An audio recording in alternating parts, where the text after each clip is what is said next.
The screaming stopped at dawn, but the dogs kept howling until noon. In the remote hollows of eastern Kentucky, where morning mist clung to ridges like smoke from dying fires, the Weatherstone family had perfected the art of making people disappear without anyone asking questions.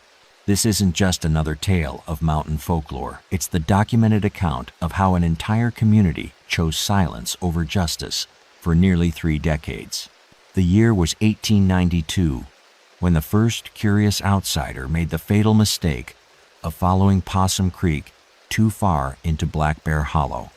The creek's water ran rust-colored that autumn, carrying the metallic tang of iron and something else the old-timers wouldn't name. Moss-covered stones slicked with algae made each step treacherous, while the air hung thick with the smell of rotting leaves and wood smoke from chimneys that never seemed to stop burning. Josiah Weatherstone controlled this forgotten corner of Kentucky like a feudal lord.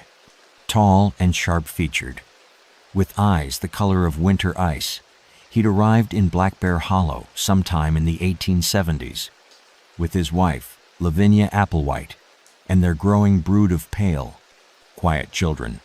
The locals whispered that Josiah had the look, that particular combination of charm and menace that made smart people step aside and foolish ones step closer. The Weatherstone cabin sat at the mouth of the hollow, a sprawling structure of weathered logs and mismatched additions that seemed to grow like a cancer against the mountainside. Smoke rose constantly from its multiple chimneys, and the smell that drifted down to the main settlement carried notes of hickory, sage, and something the local preacher refused to identify during his Sunday sermons. Visited the Weatherstone place today. Something ain't right about the smokehouse. Too many bones for the amount of livestock they keep. Deputy Marshal Frank Tolliver, Personal Journal, October 15, 1893. Lavinia Applewhite Weatherstone possessed a different kind of danger. Where Josiah commanded through intimidation, she wielded influence through careful gifts and strategic kindnesses. The mountain women spoke of her herbal knowledge with a mixture of gratitude and fear. She could cure a fever or ease a difficult birth, but those who crossed her found their luck turning sour in ways that couldn't quite be explained. Their children moved through the hollow like ghosts. Phineas, Minerva, Amos, and the rest. 12 in total, though the exact count seemed to shift depending on who was doing the counting. The younger ones rarely spoke to outsiders, while the older boys had developed reputations for being helpful with transportation problems when travelers needed to disappear from unwelcome obligations. The first documented victim was a traveling preacher named Cyrus Pendleton, who'd arrived in late September of 1892 with plans to establish a mission in the hollow. His letters home had been cheerful at first, describing the beautiful country and the interesting local family who'd offered him lodging. The letters stopped after 3 weeks. When concerned church officials finally sent investigators 6 months later, they found Pendleton's belongings neatly stored in the Weatherstone root cellar, but no sign of the man himself. Some evils grow slowly. Josiah's explanation was simple and believable. The preacher had decided mountain life wasn't for him and had continued north toward Lexington. The investigators found his story plausible enough, especially after Lavinia served them a memorable dinner featuring what she claimed was the finest venison they'd ever tasted. They left the hollow satisfied with the explanation and praising the family's hospitality. The local sheriff, Abner Claiborne, had grown up in these mountains and understood the unspoken rules that governed places like Black Bear Hollow. Some families were too useful to investigate too closely. The Weatherstones provided services that kept the peace. They dealt with troublemakers, settled disputes, and ensured that certain problems never reached official attention. In exchange, officials looked the other way when questions arose about missing travelers or unexplained disappearances. By 1894, the pattern had become routine. Strangers would arrive in the hollow seeking work, refuge, or opportunity. The Weatherstones would offer hospitality with their characteristic charm. Within days or weeks, the visitors would supposedly continue their journeys, leaving behind personal belongings that the family would carefully preserve in case they return. The local physician, Dr. Horatio Gainsborough, had noticed an unusual trend in his records. Over a 2-year period, he'd treated an unprecedented number of local residents for what he classified as nervous disorders and digestive ailments. The symptoms always appeared after community gatherings where the Weatherstones had provided food. His notes, discovered decades later, revealed growing suspicion about the family's contributions to church suppers and community celebrations. But questioning the Weatherstones required a kind of courage that seemed to evaporate whenever their cold eyes turned your way. The few residents who'd attempted to voice concerns publicly had suffered unfortunate accidents or found themselves facing mysterious legal troubles that somehow resolved once they agreed to keep quiet. As winter approached in 1894, a new element entered the Hollow's deadly equation. A circuit court judge named Thaddeus Ashbury had been asking uncomfortable questions about the increasing number of missing persons reports from travelers who'd last been seen entering Black Bear Hollow. His official inquiries were scheduled to begin the following spring. The Weatherstones were about to demonstrate just how far they'd go to protect their carefully constructed world of blood and silence. Judge Thaddeus Ashbury's horse refused to cross the creek that morning, rearing back with whites showing in its eyes. The animal's instincts proved sharper than its rider's legal mind. When powerful men start asking the right questions in the wrong places, they discover that some communities have already chosen their answers. The morning air in Black Bear Hollow carried the sound of splitting wood, the acrid smell of lye soap boiling in iron kettles, and the gritty texture of coal dust settling on everything like black snow. Judge Ashbury had arrived on March 7, 1895, accompanied by his court stenographer, Eugenia Radcliffe, and a federal marshal named Gideon Fenmore. Their mission was straightforward: investigate the disappearances of 11 documented travelers who'd last been seen entering this remote corner of Kentucky. Ashbury had built his reputation on meticulous preparation. His leather satchel contained detailed files on each missing person, correspondence with worried families, and testimony from the last witnesses to see the vanished individuals alive. What he hadn't prepared for was the suffocating weight of collective silence that seemed to press down on the hollow like morning fog. The Weatherstone cabin had grown since the previous autumn. New additions sprawled in all directions, connected by covered walkways that created a maze-like structure. Fresh lumber mixed with weathered logs, suggesting recent construction funded by sources that didn't appear in any local records. Behind the main house, a series of outbuildings dotted the property like wooden mushrooms after rain. Population of Black Bear Hollow, 47 permanent residents. Missing persons reports filed in past 3 years, 11. Local law enforcement investigations opened, 0. Federal Marshal Service report. Eastern Kentucky District, 1895. Lavinia Applewhite emerged from the cabin before the visitors had fully dismounted. She moved with the fluid grace of someone comfortable in her own domain, wearing a spotless white apron over a dark wool dress that seemed too fine for mountain living. Her smile was warm and welcoming, but Eugenia Radcliffe would later write that something in the woman's pale eyes reminded her of winter ice over deep water. The family patriarch appeared moments later, flanked by 2 of his older sons, Phineas Weatherstone and Amos Greystone. Both young men possessed their father's height and their mother's unsettling stillness. They nodded respectfully to the judge, but kept their hands visible and their positions strategically placed near the cabin's corners. Josiah's greeting was a masterpiece of mountain hospitality, mixed with subtle intimidation. He praised the judge's reputation, expressed gratitude for the official attention, and immediately offered explanations for every name on Ashbury's list. The missing preacher had continued north to establish his mission. The traveling merchant had decided mountain trading wasn't profitable. The young couple seeking homestead land had found better opportunities in Tennessee. Each explanation came wrapped in just enough detail to seem credible, supported by physical evidence carefully preserved in the cabin's many rooms. Cyrus Pendleton's Bible sat on a shelf, waiting for his promised return. A merchant's empty sample case rested in the root cellar, supposedly left behind to lighten his load.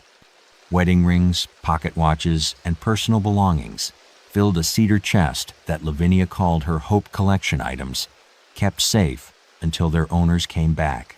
Marshall Fenmore, a veteran of frontier law enforcement, recognized the performance for what it was. His trained eye cataloged details that didn't align with the family's explanations. Too many personal effects left behind by supposedly departing travelers, soil stains around the property that suggested recent digging, and the persistent smell of wood smoke that seemed too heavy for simple cooking fires. The marshal's suspicions deepened when he noticed the behavior of the Weatherstone children. The younger ones watched the visitors with the intense focus of wild animals, while the older boys moved through the compound with military precision. Most unsettling was their silence, not the shy quiet of mountain children, but the calculated restraint of people who'd learned that words could be dangerous.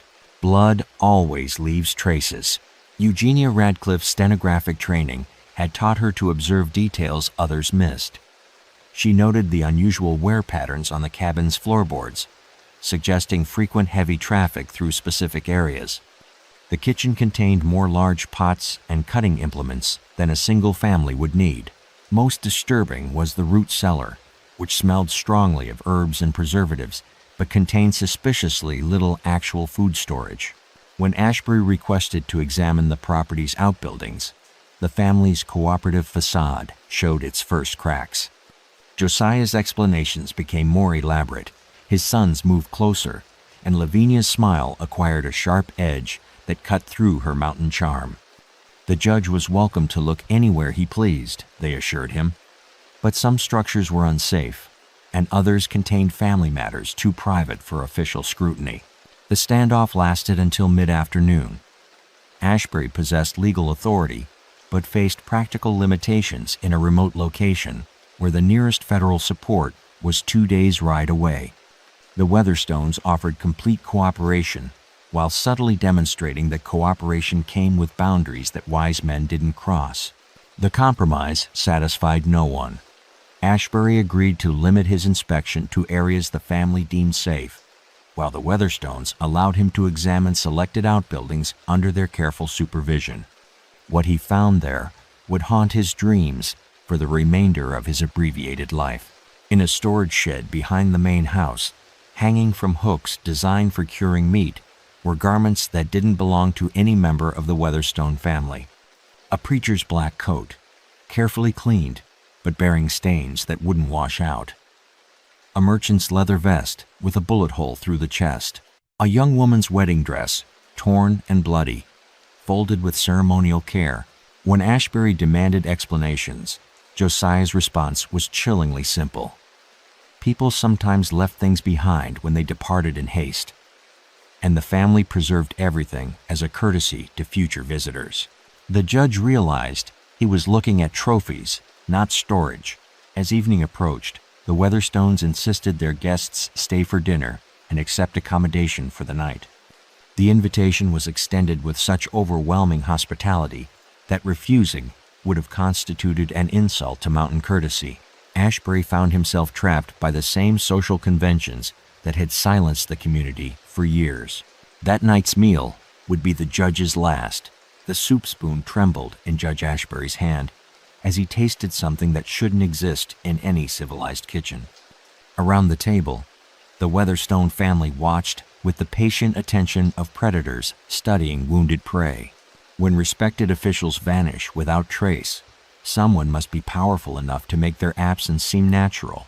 The Weatherstone dining room occupied the cabin's newest addition, its pine walls still weeping sap, and its windows positioned to provide clear sightlines in all directions.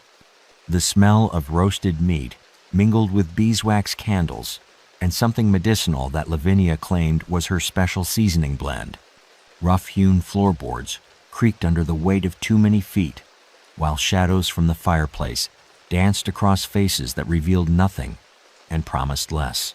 Eugenia Radcliffe sat across from Marshall Fenmore, both guests maintaining careful composure despite growing unease about their situation.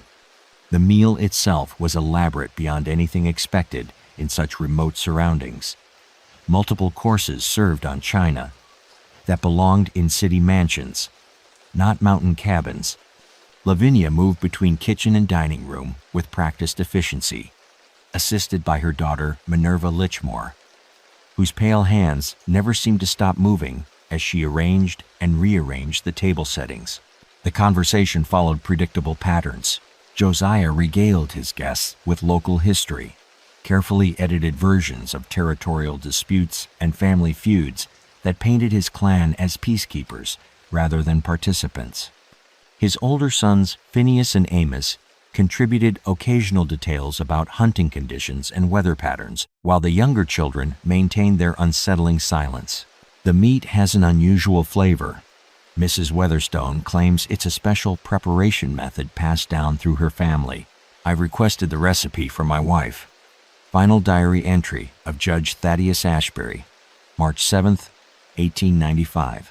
Marshall Fenmore's law enforcement instincts screamed warnings throughout the meal. The family's behavior was too coordinated, their hospitality too insistent, their explanations too perfect.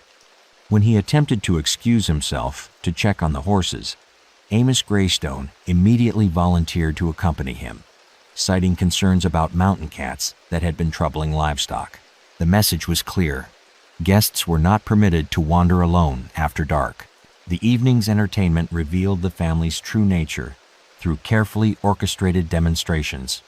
Phineas Weatherstone displayed his skill with throwing knives, embedding blades into a wooden target with mechanical precision, while discussing the best techniques for field dressing large game. His younger brother demonstrated rope knots used for securing livestock, though the configuration seemed better suited for restraining humans than animals. Lavinia's contribution was more subtle, but equally disturbing. She produced a leather-bound journal that she claimed contained family recipes and folk remedies, reading selected passages aloud in a voice that never wavered despite describing preparation methods that sounded more like surgical procedures than cooking techniques. Her daughter Minerva watched the guests' faces during these recitations, cataloging reactions with scientific detachment. As the evening progressed, the visitors experienced symptoms that couldn't be attributed to mountain cuisine alone. Judge Ashbury's vision blurred intermittently. Eugenia's hands began trembling without cause. Marshall Fenmore found his thoughts becoming sluggish and disconnected. The Weatherstone family observed these developments with the professional interest of physicians monitoring a carefully controlled experiment.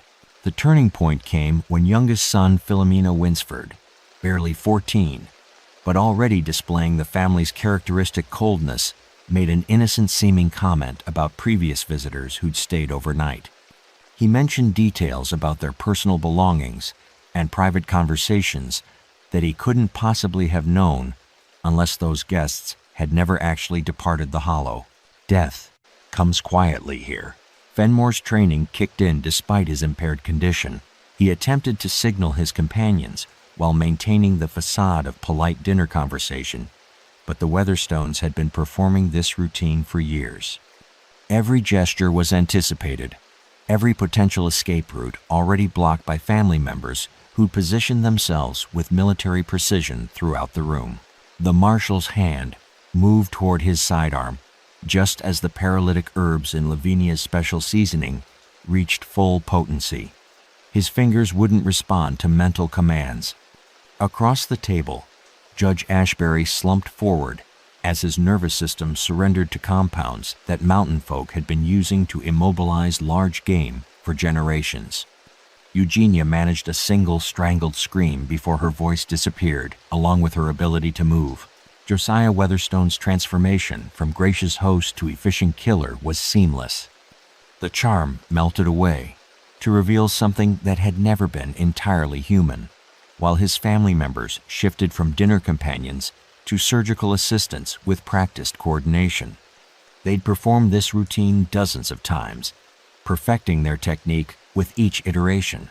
The three officials were still conscious, but completely paralyzed when the family began their methodical process of inventory and evaluation. Personal belongings were sorted and cataloged. Official documents were examined for intelligence value before being consigned to the fireplace. Bodies were assessed for potential utility with the detached professionalism of livestock evaluators.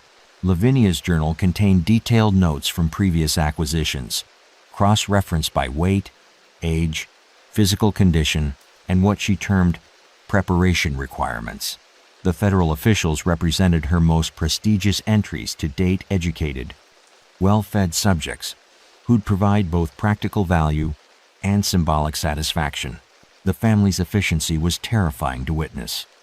Within 2 hours, all evidence of the visitor's presence had been systematically eliminated or repurposed. Horses were led to distant pastures, where they'd eventually be found by search parties, their riders' fate forever mysterious. Official papers were destroyed, personal effects were cleaned and stored, and the dining room was restored to pristine condition. By midnight, the Weatherstone cabin had returned to its facade of innocent domesticity. The only sounds were crackling logs in the fireplace and the distant splash of something heavy being lowered into Possum Creek's deeper pools. The federal investigation into missing persons in Black Bear Hollow officially ended when the investigators themselves disappeared. But some secrets grow too large for even the deepest mountain graves to contain.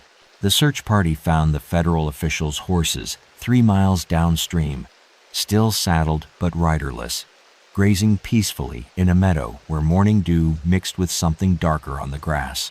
The mountains had swallowed 3 representatives of federal authority without leaving so much as a scream to mark their passing. When entire communities choose blindness over justice, evil doesn't just survive, it flourishes under the protection of willful ignorance. The news of the missing officials spread through eastern Kentucky like smoke through dry timber. County Sheriff Abner Claiborne received the report on March 10, 1895, exactly 3 days after Judge Ashbury's party had entered Black Bear Hollow. The sound of telegraph keys tapping urgent messages echoed through the courthouse in Pikeville, while the smell of fresh coffee failed to mask the nervous sweat of men who understood they were facing a crisis that could destroy careers and lives.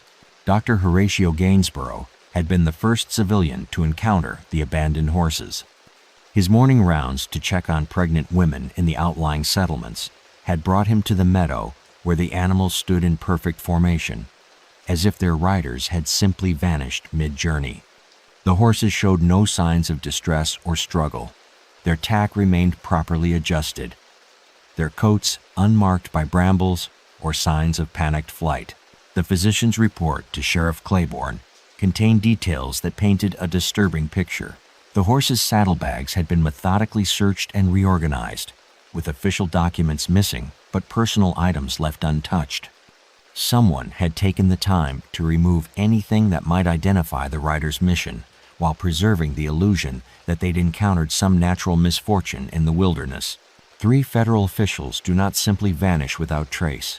Either we're dealing with organized outlaws of unprecedented sophistication, or something far worse has taken root in these mountains. Sheriff Abner Claiborne, official report to State Marshal Service, March 11, 1895. Augusta Thornwell, the Hollow's unofficial historian and keeper of community memory, possessed information that could have solved the mystery within hours. Her meticulous records documented every stranger who'd entered Black Bear Hollow over the past decade, cross-referenced with departure dates and final destinations. The pattern was unmistakable to anyone willing to examine the evidence objectively. But Augusta had also received regular gifts from the Weatherstone family: preserved meats during harsh winters, herbal remedies for her chronic arthritis, and discreet assistance with property tax payments that kept her small farm viable. Her gratitude had been carefully cultivated over years of strategic kindness, creating loyalty that trumped civic duty when the moment of decision arrived. The search parties that combed the hollow over the following week encountered a masterpiece of coordinated deception. Every resident provided the same basic story. The officials had arrived, conducted their business with the helpful Weatherstone family, and departed northward toward Lexington. The consistency was perfect too. Perfect for spontaneous testimony, but not quite artificial enough to prove conspiracy. Clarissa Wentworth, the schoolteacher who educated the Hollow's children, had witnessed the officials' arrival and observed their interactions with the Weatherstone family. Her professional training had taught her to notice details others missed, and she documented troubling inconsistencies in her private journal.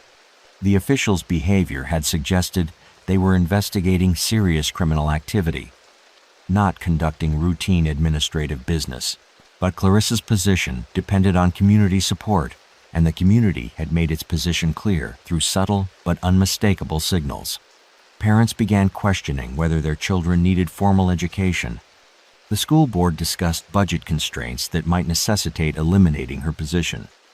Her modest salary, paid partially in kind by families who could spare it, suddenly became uncertain. The message was delivered without words. Teachers who asked uncomfortable questions might find themselves seeking employment elsewhere. Silence feeds on itself. Verity Blackthorne operated the Hollow's general store, making her a natural information hub for the scattered mountain community. Travelers seeking supplies inevitably stopped at her establishment, often sharing details about their destinations and business that proved useful for later identification purposes. Her ledger books contained records of every transaction, including purchases made by visitors who'd supposedly departed, but whose names kept appearing in Weatherstone family conversations. The store's location provided clear sightlines to the Weatherstone property, and Verity had observed activities that defied innocent explanation. Late-night movements of large, wrapped bundles, smoke rising from chimneys at odd hours, visitors who arrived but were never seen departing. Her position gave her more knowledge about the family's operations than anyone else in the Hollow. It also made her more vulnerable to their influence. The Weatherstones were her best customers, purchasing supplies in quantities that seemed disproportionate to their apparent needs. They paid in gold coin rather than barter, providing currency that kept her business solvent during economic downturns that bankrupted competitors. Their patronage had elevated her from struggling merchant to prosperous businesswoman. When federal investigators asked about the missing officials, Verity's responses followed the community script with mechanical precision. But her hands trembled as she spoke, and her eyes never met the questioner's gaze directly. She'd chosen prosperity over principle, and both sides understood the transaction's terms. The investigation's failure became inevitable once the community closed ranks. Federal authorities faced a wall of coordinated testimony that admitted no contradictions while providing no useful information. Every lead terminated in pleasant cooperation that yielded nothing actionable. Every witness expressed concern for the missing officials while offering explanations that precluded further inquiry. By late March, the search was quietly abandoned. Official reports attributed the disappearances to misadventure in treacherous mountain terrain, possibly involving wild animals or natural hazards that had eliminated all trace of the victims. The Weatherstone family was commended for their cooperation with the investigation and their ongoing assistance to bereaved families seeking closure. But beneath the Hollow's restored tranquility, changes were already taking shape that would test the community's commitment to silence. New arrivals were asking different questions, and some residents were beginning to wonder if their complicity had purchased temporary peace at the cost of permanent damnation. The Weatherstones had grown bold through success, but boldness sometimes breeds the very exposure it seeks to prevent. The new minister arrived in Black Bear Hollow, carrying nothing but a worn Bible and questions that no one wanted answered. Reverend Cyrus Pendleton's nephew had come looking for answers about his uncle's disappearance, and unlike the federal officials, he possessed something the Weatherstones couldn't easily eliminate: faith backed by stubborn moral courage. When family members start demanding justice for the disappeared, even the most carefully constructed lies begin to crack under pressure. The morning of April 15th, 1895, brought the sound of church bells ringing across the hollow for the first time in months, the smell of fresh whitewash on clapboard siding, and the rough texture of newly printed hymnal pages that someone had donated anonymously. Reverend Samuel Pendleton had reopened the abandoned chapel with determination that bordered on recklessness, announcing his intention to serve the spiritual needs of a community that had grown comfortable without divine oversight. Samuel bore a striking resemblance to his missing uncle, the same lean build, penetrating gray eyes, and habit of speaking uncomfortable truths with gentle persistence. But where Cyrus had been naive about mountain politics, Samuel arrived with knowledge gained through months of investigation into his relative's disappearance. His correspondence with church authorities had revealed disturbing patterns that federal investigators had either missed or chosen to ignore. The Weatherstone family attended his first service with characteristic politeness, filing into their customary front pew with expressions of pious attention that fooled no one who understood the hollow's true dynamics. Josiah wore his finest black suit, Lavinia displayed her most subdued bonnet, and their children maintained perfect behavior throughout the lengthy sermon about moral accountability in isolated communities. Uncle Cyrus wrote 17 letters during his 3 weeks here. The final letter mentions disturbing discoveries about local customs and promised detailed revelations in his next correspondence. That letter never came. Reverend Samuel Pendleton, Private Journal, April 16, 1895. Priscilla Redfern, the Hollow's midwife and unofficial keeper of women's secrets, found herself in an impossible position as the new minister began making pastoral visits. Her work had given her intimate knowledge of every family's private affairs, including details about the Weatherstone household that painted a disturbing picture of their domestic arrangements. She delivered several of Lavinia's children and had observed medical anomalies that suggested malnutrition despite the family's apparent prosperity. More troubling were the pregnancies that had ended under mysterious circumstances, young women from outside the community who'd sought the family's help during difficult situations. Priscilla's medical records, kept in cipher to protect patient privacy, documented cases where expectant mothers had arrived desperate and alone only to disappear before their babies were born. The Weatherstone family had always provided plausible explanations, but the pattern was too consistent to be coincidental. When Reverend Pendleton asked about his uncle's medical condition during those final weeks, Priscilla faced a choice between professional discretion and moral obligation. Her examination of Cyrus had revealed signs of systematic poisoning symptoms that she'd attributed to adjustment difficulties with mountain diet and water. Now those same symptoms seemed like evidence of deliberate harm. The minister's investigation method differed significantly from the federal officials' approach. Instead of conducting formal interviews that allowed witnesses to prepare rehearsed responses, he engaged in casual conversations during routine pastoral duties. His questions emerged naturally from discussions about spiritual matters, making them harder to deflect without appearing uncooperative or impious. Augusta Thornwell found her carefully maintained historical records becoming a source of anxiety rather than pride. The minister's scholarly interest in local genealogy and settlement patterns had led him to request access to her documentation of family arrivals and departures. Her meticulous notes contained information that could expose the Weatherstone operation if examined by someone trained to recognize significant patterns. The pressure intensified when Samuel announced his intention to establish a proper cemetery for the community's deceased. The Hollow's current burial practices were haphazard, with families interring their dead on private property without official oversight or permanent markers. A consecrated graveyard would require detailed records of all previous burials, including identification of remains and cause of death information that had never been properly documented. Evil fears the light. Lavinia Applewhite recognized the threat that organized religion posed to her family's operations. Churches created social structures that competed with the informal power networks she'd spent years cultivating. Regular services provided forums for community discussion that she couldn't control. Most dangerous was the minister's focus on moral accountability and divine justice concepts that could motivate residents to reconsider their complicity in activities they'd previously accepted as necessary evils. Her response was characteristically subtle and multifaceted. She began attending women's prayer circles where she could monitor conversations and identify potential sources of opposition.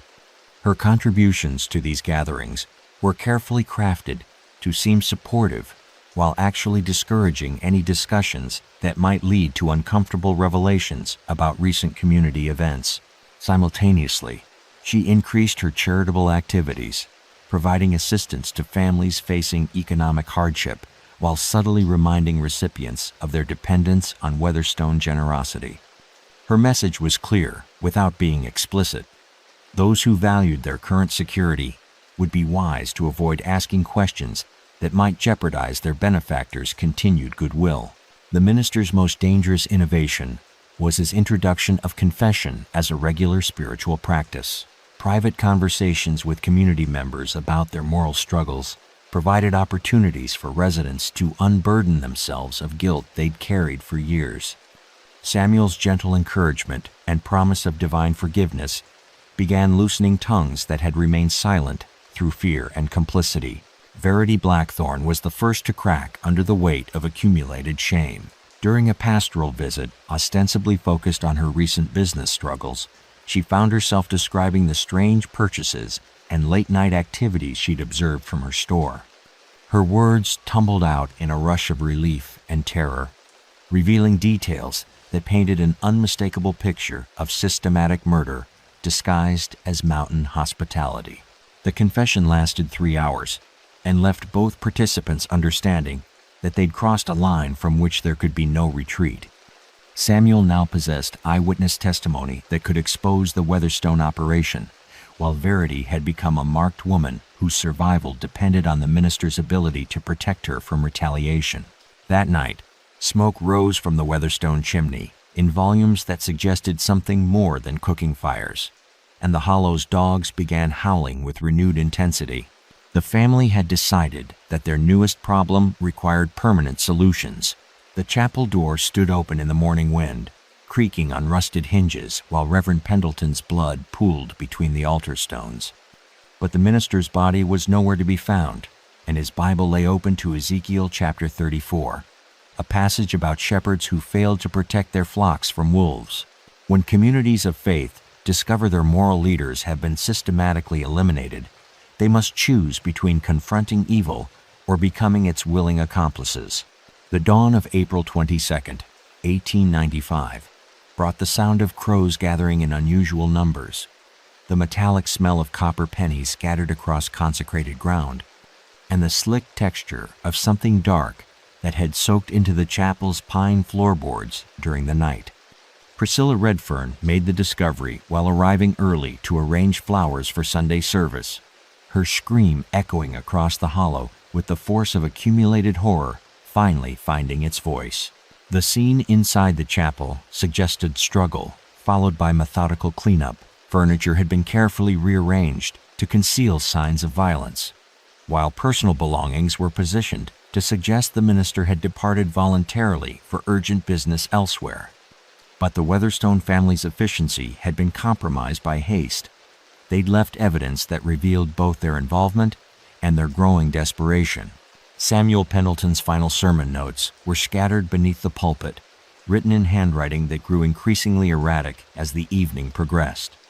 His last entry, penned in what appeared to be his own blood, contained a list of names that matched perfectly with Verity Blackthorne's confession about missing travelers. The minister had been documenting the family's crimes with the thoroughness of a prosecutor preparing for trial. If something happens to me, search the Weatherstone property for evidence of systematic murder. They've been feeding this community human flesh for over 20 years. The bones are buried in their root cellar. Reverend Samuel Pendleton. Final message found hidden in Chapel Bible, April 22, 1895. Dr. Horatio Gainsborough's medical examination of the blood evidence revealed details that shattered any remaining pretense about the minister's fate. The volume and distribution pattern indicated arterial damage consistent with throat wounds, while chemical analysis detected trace amounts of the same paralytic compounds he'd been finding in local resident systems for months. The minister had been drugged, tortured for information, then killed with surgical precision. The physician's official report to county authorities marked the first time a respected community member had formally accused the Weatherstone family of murder. His detailed documentation included medical evidence, witness testimony, and circumstantial proof that painted an unmistakable picture of organized criminal activity disguised as mountain hospitality. But the report's impact was blunted by the Hollow's collective response to the minister's disappearance. Rather than demanding justice, most residents retreated into familiar patterns of willful blindness that had protected them from uncomfortable truths for decades. They attended a memorial service where everyone spoke of the minister's probable departure for mission work in distant territories, despite evidence that suggested a very different fate. Augusta Thornwell's historical records suddenly became unavailable for official inspection, their disappearance coinciding with a generous donation that resolved her outstanding property debts. Verity Blackthorne closed her store without explanation and departed the hollow with her family, leaving behind inventory that the Weatherstones graciously purchased at prices well above market value. The community's willingness to accept obvious lies revealed the depth of their moral compromise. Years of enjoying benefits from Weatherstone generosity had created psychological investment in maintaining the family's facade of respectability. Admitting their neighbors were murderers would require acknowledging their own complicity in crimes that defied comprehension. Some truths devour everything. Sheriff Abner Claiborne faced the most difficult decision of his law enforcement career when Dr. South Gainsborough's report reached his office, accompanied by physical evidence that couldn't be dismissed as speculation or gossip. The blood samples, the minister's hidden testimony, and the documented pattern of disappearances created a legal case that demanded official action. But Claiborne also understood the political realities that govern mountain justice. The Weatherstone family controlled economic and social networks that extended far beyond Black Bear Hollow. Their influence reached into county government, state politics, and business relationships that could destroy careers and lives with strategic pressure applied through seemingly legitimate channels. The sheriff's compromise satisfied no one while protecting everyone's immediate interests. He announced an official investigation that would examine all available evidence with appropriate thoroughness, while privately communicating to the Weatherstones that cooperation with voluntary relocation might resolve the situation without embarrassing public trials that could damage the region's reputation. Josiah Weatherstone's response demonstrated why his family had survived and thrived in hostile territory for over 2 decades. Rather than fleeing or fighting, he initiated a carefully orchestrated transition that would remove his clan from official scrutiny while preserving their operational capabilities in new territory. The family's departure from Black Bear Hollow was staged as a voluntary relocation motivated by business opportunities in Tennessee mining country. They sold their property to distant relatives who promised to maintain the homestead as a family legacy, while their personal belongings were transported by wagon train that avoided major roads and official checkpoints. Local residents gathered to bid farewell to their longtime neighbors with expressions of gratitude and regret that would have been touching if they weren't so desperately fraudulent. The Weatherstones accepted these tributes with gracious humility, promising to maintain correspondence and possibly return for future visits when circumstances permitted. By the first week of May, Black Bear Hollow had returned to the surface tranquility that had masked decades of horror. The chapel remained closed, its blood-stained floorboards covered with fresh lumber that couldn't quite eliminate the persistent smell of copper and fear. Dr. Persirio Gainsborough continued his medical practice while maintaining detailed records that no one requested to examine. But the Weatherstone legacy couldn't be buried as easily as their victims, and their new territory would soon discover what happened when mountain hospitality concealed appetites too terrible for civilized society to acknowledge. The Weatherstone family's new neighbors in Copper Ridge, Tennessee, lasted exactly 6 weeks before the screaming started again. But this time, their victims included someone the mountains couldn't afford to lose, and some secrets are too dangerous, even for the deepest graves. When evil relocates rather than reforming, it often discovers that new territory comes with old enemies who've been waiting for exactly the right moment to strike. The autumn of 1895 brought the sound of pickaxes striking coal seams deep underground, the acrid smell of sulfur from mining operations, and the gritty texture of coal dust that coated everything in Copper Ridge with black fingerprints of industrial progress. The Weatherstone family had chosen their new home with characteristic cunning. A remote mining community where strangers arrived constantly seeking work, where dangerous conditions made disappearances commonplace, and where company authorities prioritized production over investigating missing workers. Josiah established their operation with impressive speed, purchasing property that included abandoned mine shafts, perfect for concealing evidence and establishing trade relationships with supervisors who needed reliable meat suppliers for company commissaries.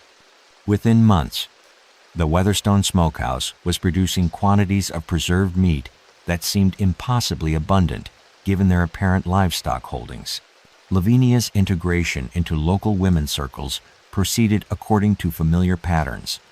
Her herbal knowledge proved invaluable in a community where medical care was scarce, and mining accidents created constant demand for pain management and wound treatment.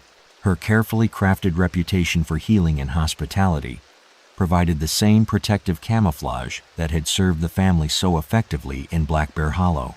The new family from Kentucky has been a blessing to our community.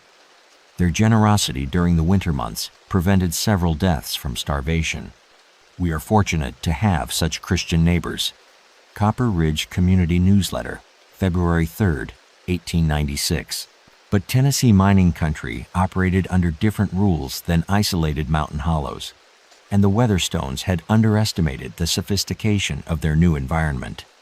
The Hayes Mining Syndicate employed educated supervisors who maintained detailed personnel records, conducted regular safety inspections, and reported operational statistics to corporate headquarters in Nashville.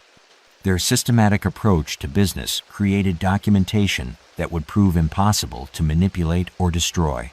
Mining supervisor Ernest Caldwell had noticed discrepancies in worker counts that couldn't be explained by normal attrition or voluntary departures.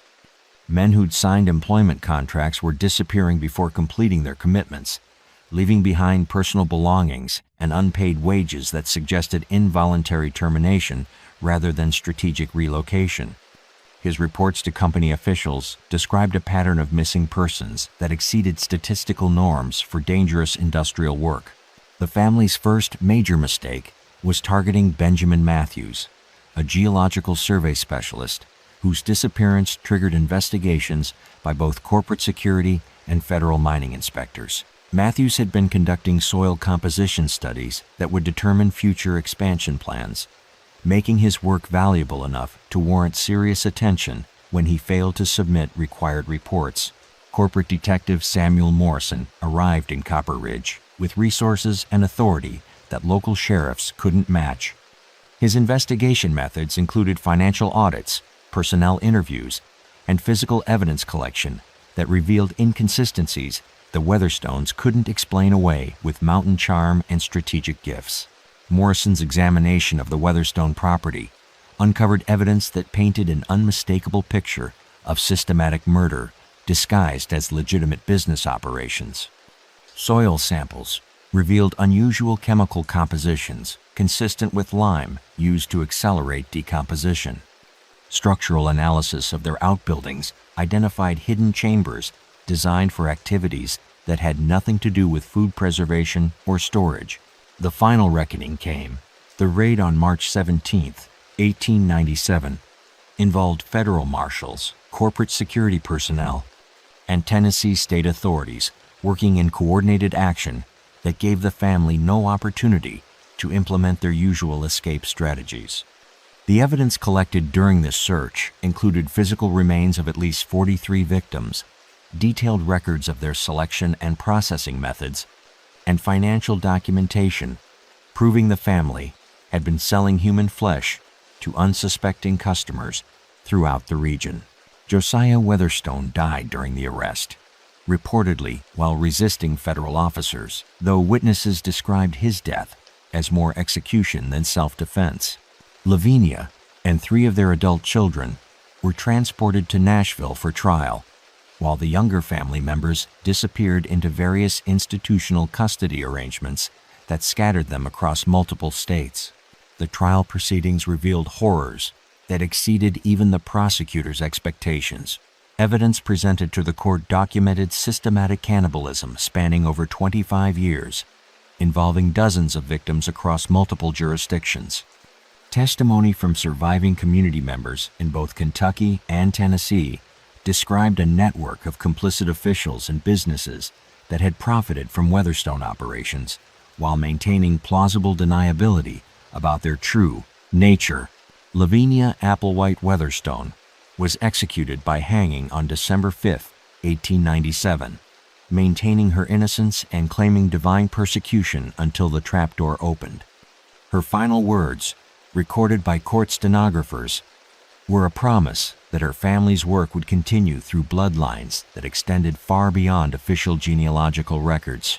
The Weatherstone property in Copper Ridge was burned to the ground by federal order, its ashes scattered, and the land declared permanently unsuitable for human habitation. Similar destruction was ordered for their former holdings in Black Bear Hollow, though local resistance prevented complete demolition of structures that some residents claimed contained family burial grounds predating the Weatherstone occupation.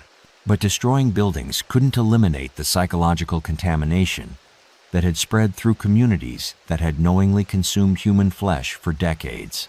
Copper Ridge experienced population decline as residents relocated to escape association with the scandal, while Black Bear Hollow was eventually abandoned entirely, its remaining structures slowly consumed by encroaching wilderness. The official investigation concluded with recommendations for improved oversight of isolated communities and stronger coordination between local and federal law enforcement agencies. Corporate policies were modified to include background investigations for contractors serving remote industrial sites, while mining companies implemented monitoring systems designed to prevent similar operations from establishing themselves in vulnerable territories. Yet, some investigators privately acknowledged that the Weatherstone case represented only the most visible example of organized criminality that likely existed in dozens of remote locations throughout Appalachian territory.